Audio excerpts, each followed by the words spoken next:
It can totally fool someone not aware that it's a human. No problem whatsoever. The experiments being run on them, that's an experiment. None of us consented to it. We can't consent to it because consent requires understanding. No one understands what the systems will do. So by definition, it's experiment in humans with no consent, and it seems somewhat unethical. Who do you think runs the world? You're trying to get me in trouble, aren't you? First off, Dr. Roman, thank you so much for joining me, man. Pleasure. Thank you for inviting me. By some divine intervention of the algorithmic gods, we aligned here today. First off, I just want to get I don't want to butcher it myself. I'd like you to introduce yourself and tell me about yourself and what kind of things you're trying to accomplish these days. I am a researcher. I work on AI safety. I try to make sure that advanced AI systems we are creating or about to create turn out to be a benefit for humanity, not something we regret doing. It's a lot of theoretical work since we don't have those systems yet. We're working on them. We predict how soon they'll get here and what capabilities they might have, but we don't actually have ability to do experimental work with artificial general intelligence or superintelligence in a true sense. So that's what I've been doing for about a decade. What would constitute safe use of AI, and how much do you use it personally in your own life? I'm using it a lot. I mean, it depends on how you define AI, right? If Sure. we kind of go with historic AI tools, everything is AI. Google Maps is AI, search is AI. If we're talking about specifically advanced latest models, I definitely use them for proofreading, for helping me with, setting up argumentation. Uh, Quite a few cases recently where they were more helpful than a graduate student, I would say. So I do use them a lot. In terms of safe or unsafe use, so we can talk about different ways they can be dangerous. One is malevolent use by other humans. So just someone uses it as a tool, and like any other tool, it could be used for benefit or used to harm other people.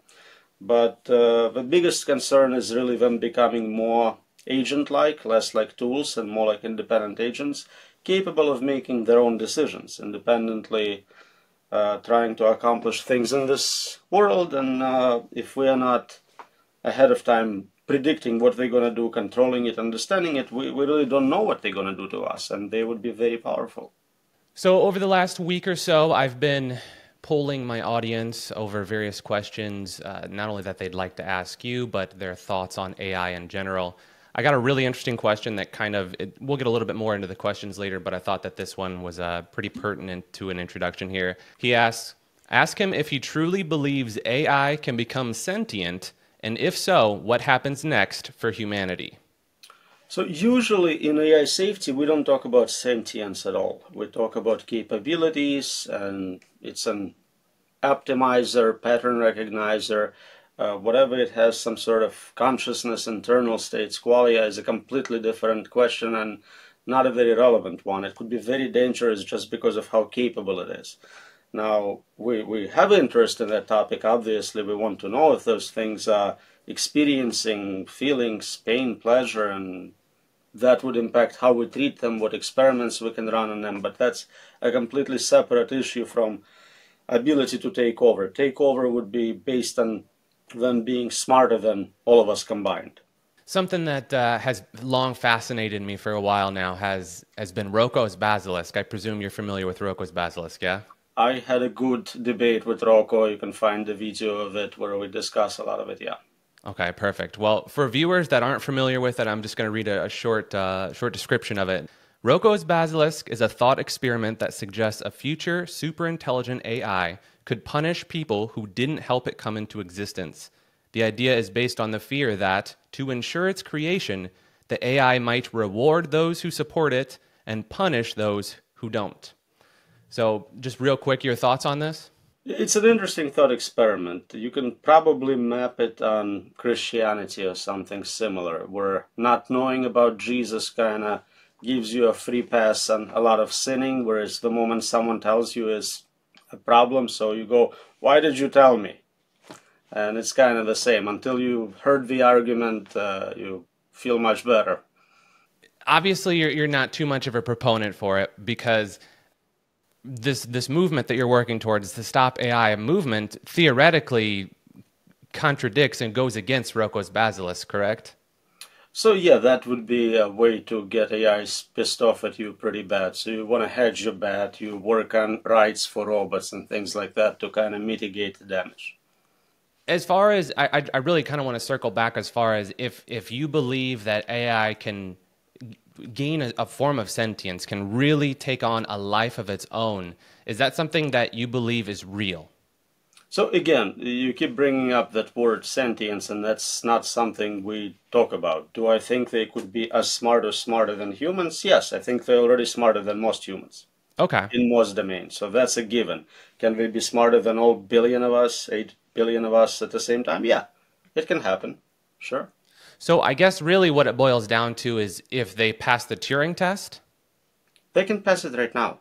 Turing test is basically pretending to be another human, and that's what chatbots are designed for. So an AI could fool you to believe that they're real? Definitely for a short amount of time.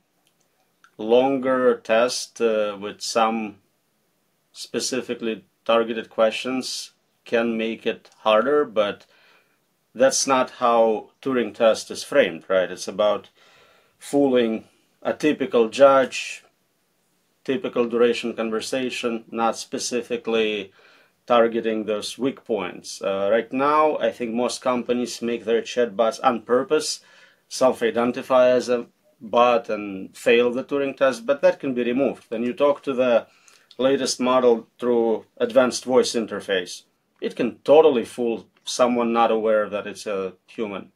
No problem whatsoever.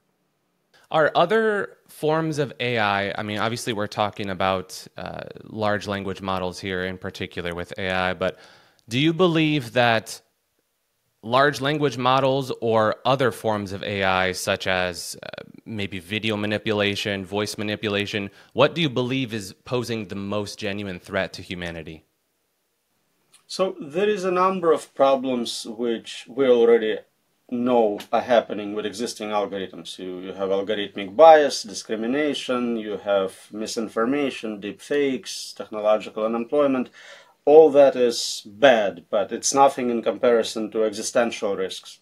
If you have a system advanced enough to be competitive with all of humanity, really it can decide at some point that it doesn't need us. Nobody can predict what specifically it will do, but it could be very bad. I want to ask you, are there any media depictions via movies or films that seem somewhat accurate to AI currently, or what could be a potential risk, i.e., Skynet from Terminator, or potentially the 3 Laws from iRobot? I don't know if you're familiar with these. Of course, I'm familiar. Movies are usually supposed to be visually pleasing, so they concentrate on things you can depict well, Terminator, robots marching around, things like that. That's usually not what we care about. We care about just very powerful intelligence, which is hard to visualize. A system makes better decisions than you. You can't really make it something into a scary movie or exciting movie. And second part, as I said, no one can predict what a smarter agent will do. So if you look at all the science fiction, no one ever writes about universes with superintelligence in them. If you look at Star Wars, they have those dumb robots going beep, beep, beep. If you look at Dune, they basically bend AI so they don't have to address it. No one can do it because you're not that smart. You cannot figure out what they're going to do. So there is not going to be an accurate depiction produced by humans of a universe with superintelligence in it. Just not a thing you can do. Okay. So would you say that it's more than likely that AI would pose as a real great filter, as they call it? So I think that is one of the possibilities. Robin Hanson definitely addressed some of those options. But if that was the case, you'd probably see something happening in terms of a wall of computorium approaching us, something, aliens who are robots from other galaxies. It's not obvious why we don't see that aspect of it. If they are responsible for destroying their biological civilization, where are the robots at? You mentioned recently that you believe that AGI would reach, or we would reach AGI by 2026. Is that still the case? So I don't make those predictions directly. I look at what prediction markets are saying. I look at what heads of those labs are saying, and there seems to be a consensus around something like 2-3 years from now. Again, it used to be we talked about how long until AGI, 20 years, 30 years.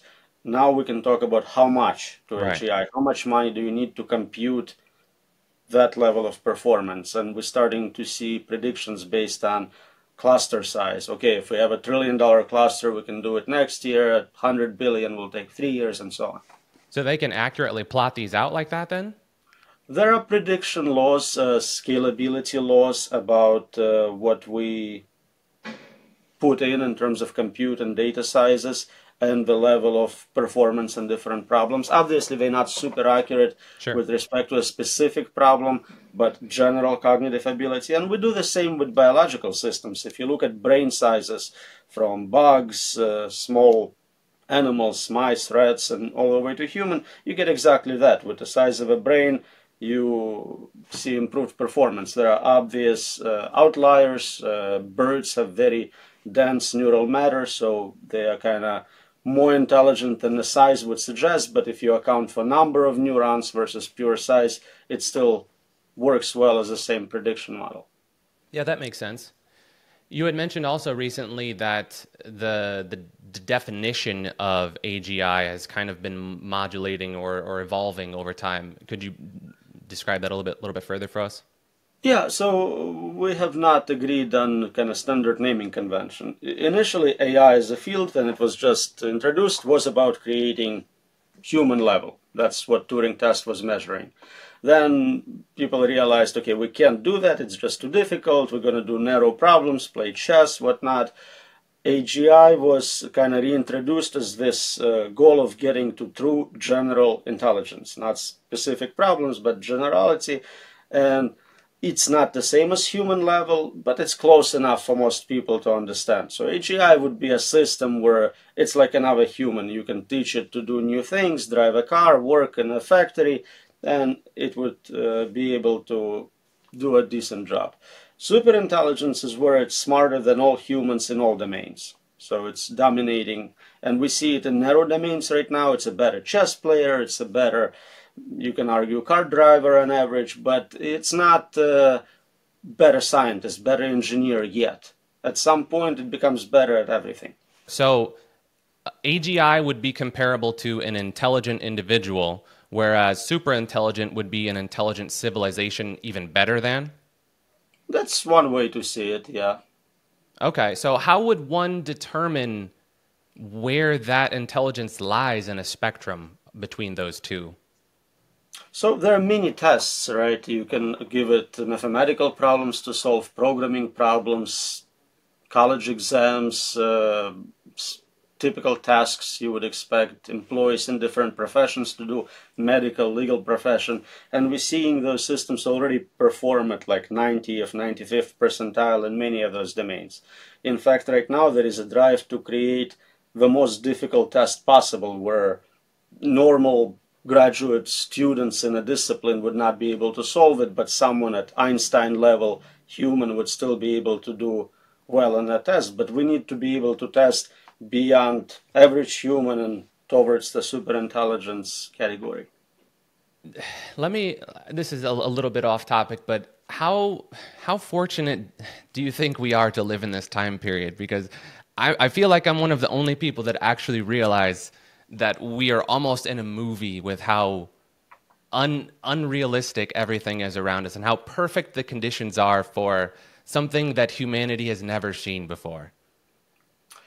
It is interesting. It's more of a computer simulation than a movie, I would guess, and we're hitting a number of meta technologies. You can argue that we had interesting times before with invention of fire, wheel, agriculture, but they were never meta inventions. They were inventions in a simulation.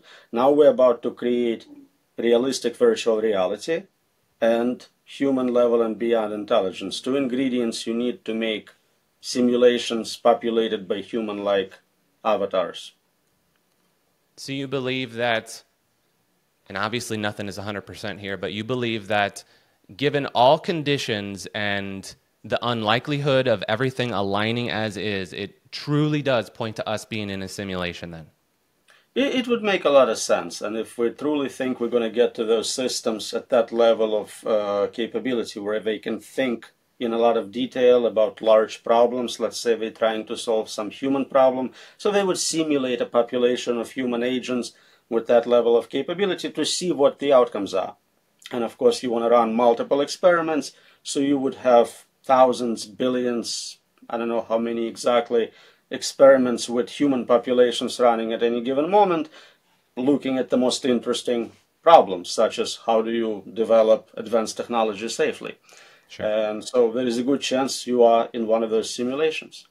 Let's assume that it is the case.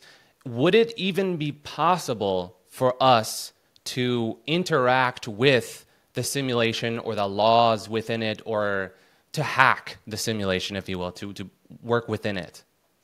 So it depends on many things. One is, what is the purpose of simulation? If it's entertainment, for example, you talked about experiences, it may not have very good security. So there could be ways we can find software glitches, exploits, to get some information from outside the simulation about the hardware running it or whatnot.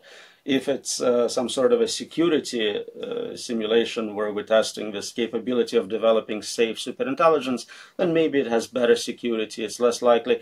All depends on cognitive differential between our superintelligence, what we're going to create as an assistant in this process, and what they have. It's very likely that they are more advanced for obvious reasons, but it's not a given. Sometimes you have, lower level intelligence trying to box more capable agents, which is what humans have been doing with AI research and safety. We wanted to come up with ways to restrict those systems to safe environments, limit their communication ability, but still benefit from their capabilities.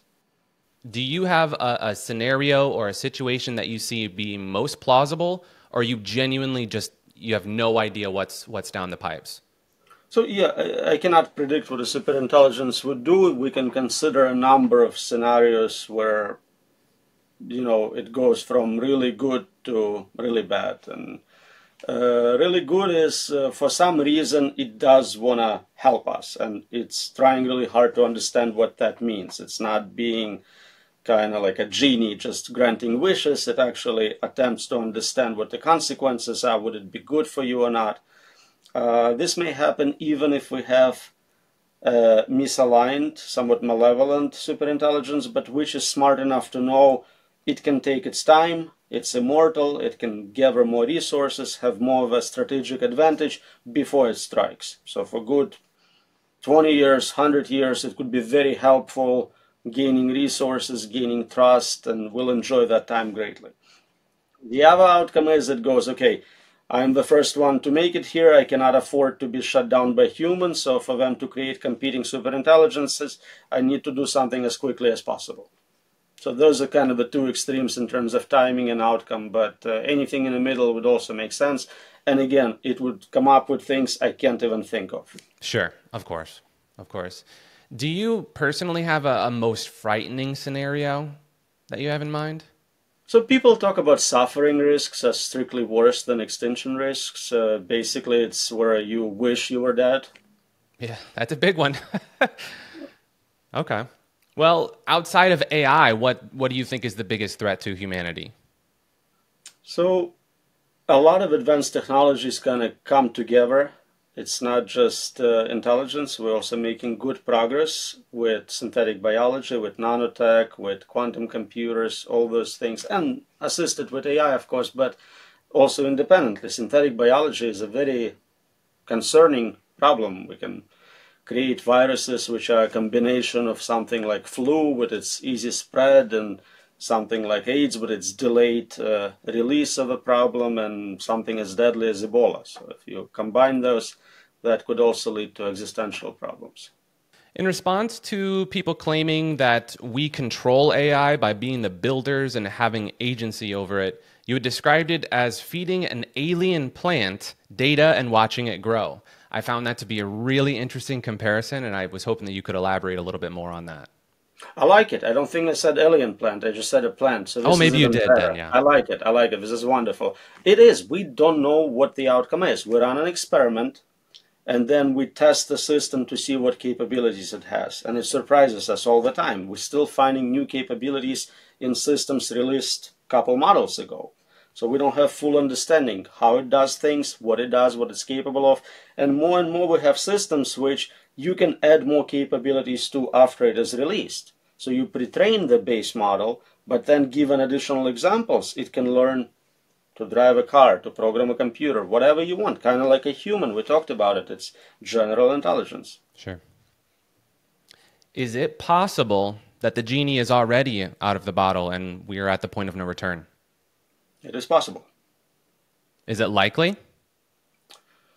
So we don't know, I don't know a lot about insider situation with the government labs, with even industrial labs. They're usually releasing products years after they were internally developed.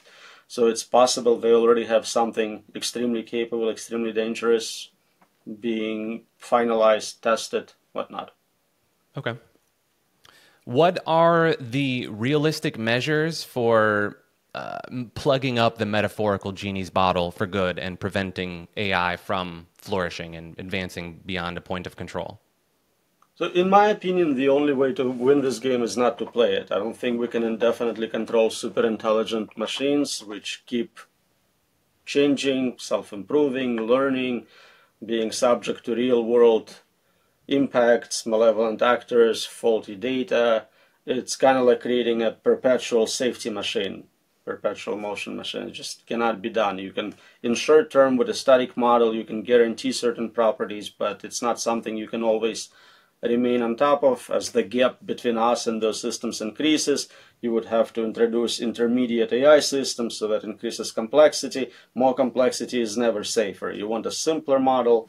So it seems like we should concentrate on creating narrow models for specific problems. We have plenty of problems to work on, cure this disease, figure out this optimization for climate, whatnot, but do not make something which is a general replacement for all of us. Sure. What is something an individual like me or just somebody that is watching this could do to support the cause? Well, you're doing it. You're promoting it to, I assume, a lot of viewers. There is not a good answer to that. For some causes, people have a very simple answer, stop taking hot showers or something. Here, it's more complicated. I don't think we have good measures for an individual to influence corporations, governments. If there is a general consensus and public is supportive of limits on this research, that's helpful. So educating people to the dangers of it, I think, is beneficial. They should at least know about the experiments being run on them. That's an experiment. None of us consented to it. We can't consent to it because consent requires understanding. No one understands what the systems will do. So by definition, it's experiment in humans with no consent, and it seems somewhat unethical.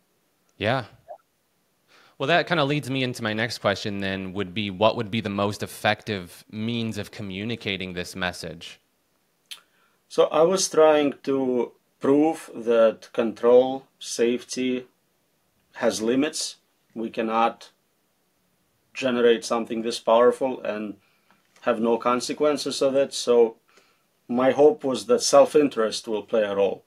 If leaders of those labs, who are usually very young, very rich people, recognize that it will not benefit them, perhaps they can be more careful with it. But so far it's not working. All of them know about the problem. All of them made statements about how dangerous those systems can be.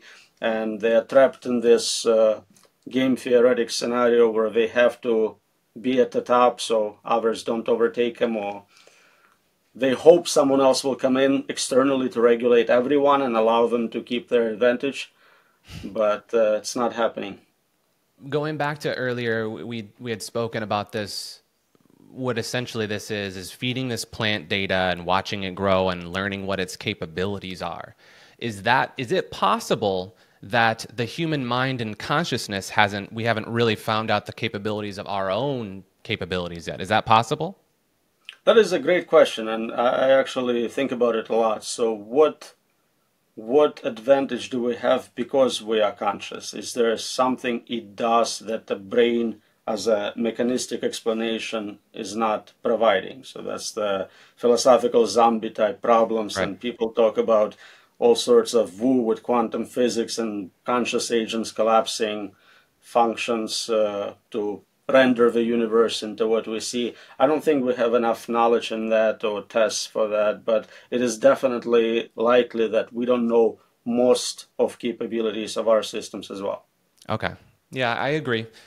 So we know that many people have this inner monologue, and I know this is a little bit offhand, but a lot of people have this inner monologue as we think, and some people don't have this constant dialogue. I don't know. I guess it's a monologue, whatever it is. It's a voice in our head as we think.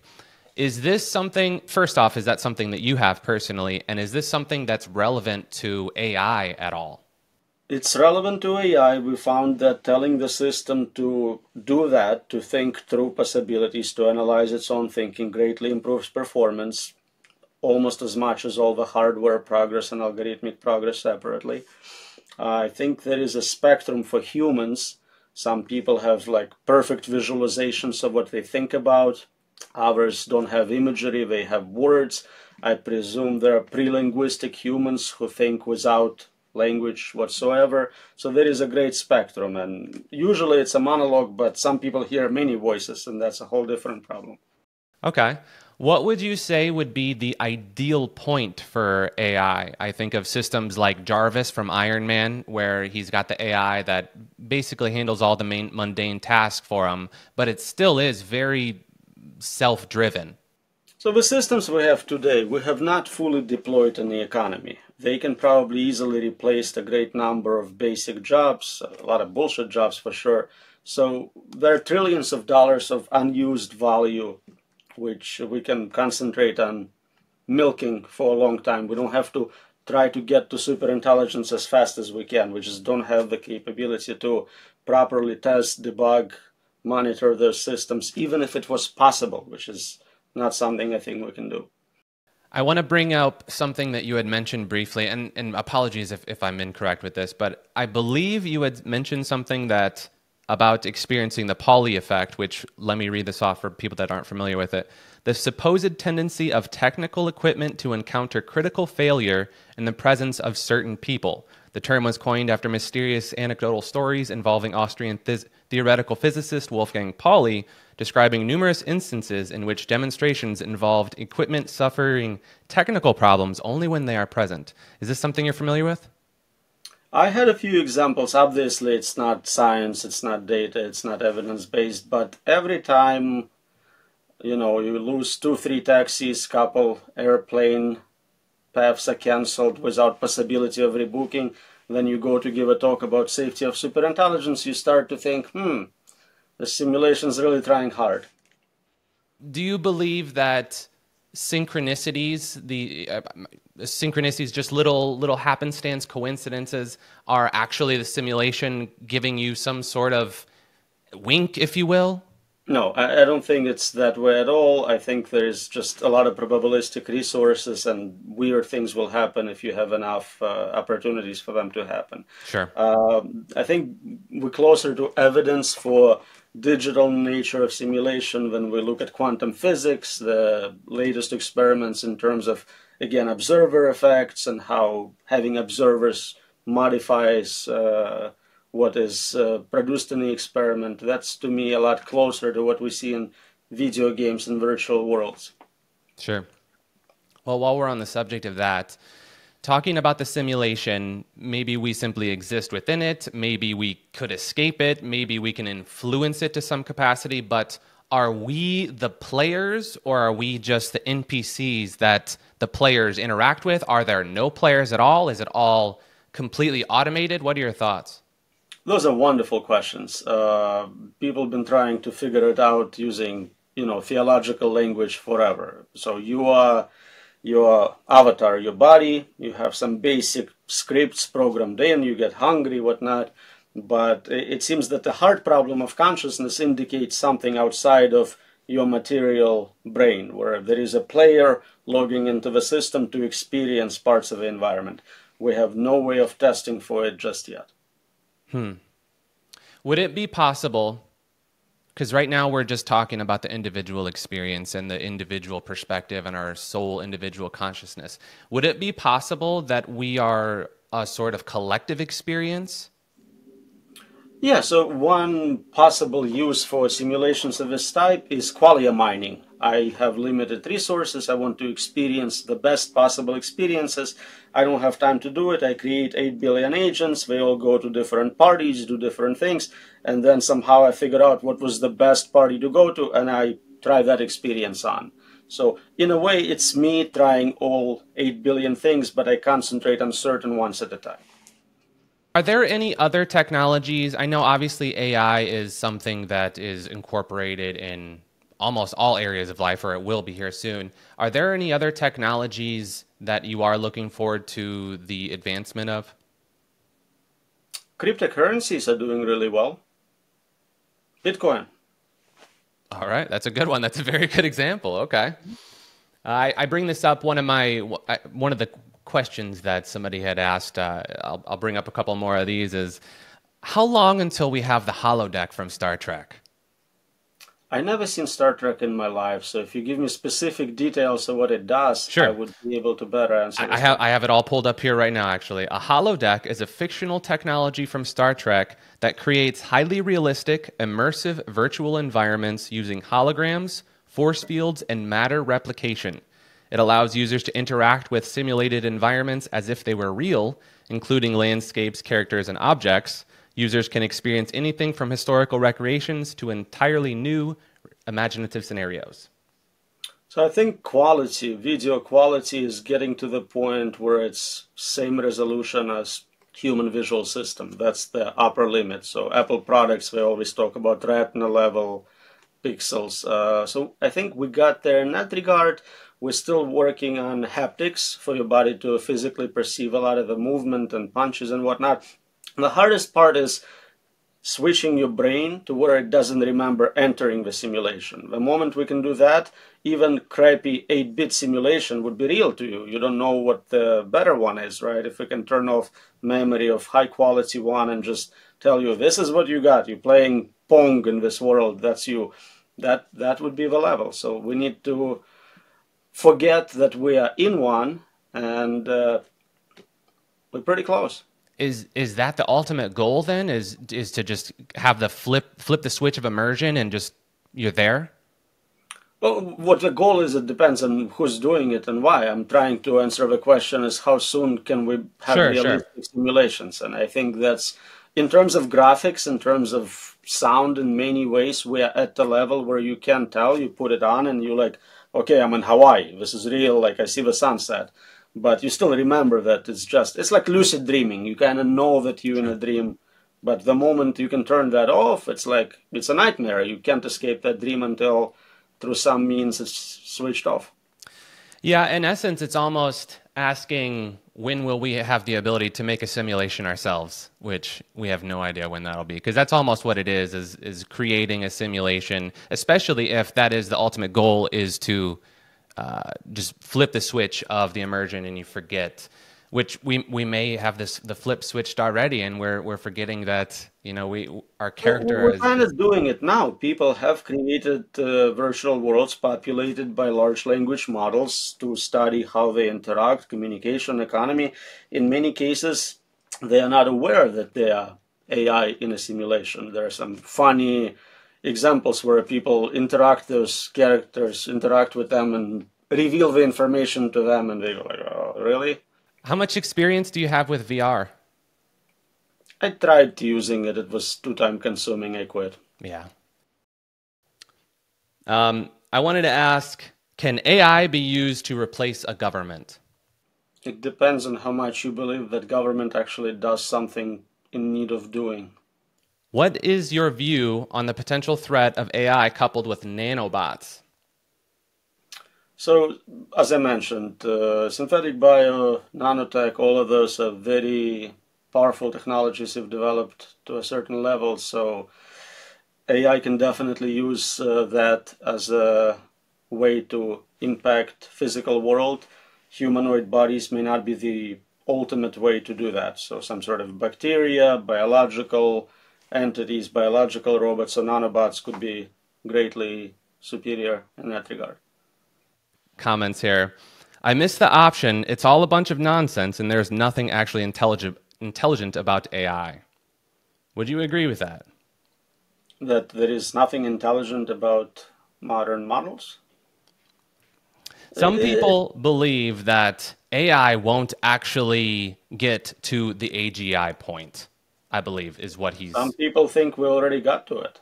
That's a good point. That's a good better point. Than if you take a random human, the system today speaks 100 more languages, plays 100 more instruments. I mean, more, but I'm limiting it to 100. In any domain of knowledge, politics, history, psychology, chemistry, it would dominate an average human. I'm not sure how that argument is made today. When we started this research 10 years ago, people were saying things like that, and maybe they had a reasonable chance of being right, 5% or something. Today, it's silly.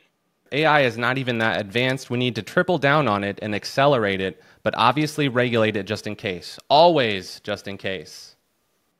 So acceleration is interesting. We are hearing that we are 2-3 years away from this. We have absolutely no safety plan, no regulation, and they want to accelerate, meaning it will be 2 months or 2 weeks. I don't follow that logic at all. The bad part is the regulation. The regulation is for us, not them. It's to regulate what product comes to us. If we had unfettered access to the same AI as them, we could counter their actions with our own tools. Again, we're not worried about tools here. We're talking about creating agents, super intelligent agents, and it doesn't matter who creates them if you're not controlling it.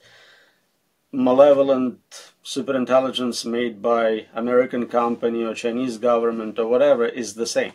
Well, I think this comment exemplifies it perfectly. Accelerate the AI so we could have the future that we used to think about. I don't care about the risks. I want a flying car. We have flying cars. You can buy it right now. Google it. I wanted to get your thoughts on, obviously my audience is a little bit, obviously we have an interest in AI and the consequences that may come from it, but I wanted to get your thoughts on some things outside of AI as far as the conspiratorial realm. Do you believe that there is some sort of shadow government behind the scenes, or is it just literally no rulers, or is the billionaires in charge? Who do you think runs the world? You're trying to get me in trouble, aren't you? You can say I don't want to answer. It's up to you. So it depends. If we go with what we discussed before, we're in a simulation, right? So then you know who's running it. The simulators are. We know nothing about them. You can look at what is happening as kind of, this is what the simulation is about. This is the type of people who are probably main characters in that simulation. That information is well known. As to politics, I think it's kind of boring. I don't think it's worth the time given the real problems we have. Have you ever seen any unidentified aerial objects, aerial phenomena, UFOs or anything?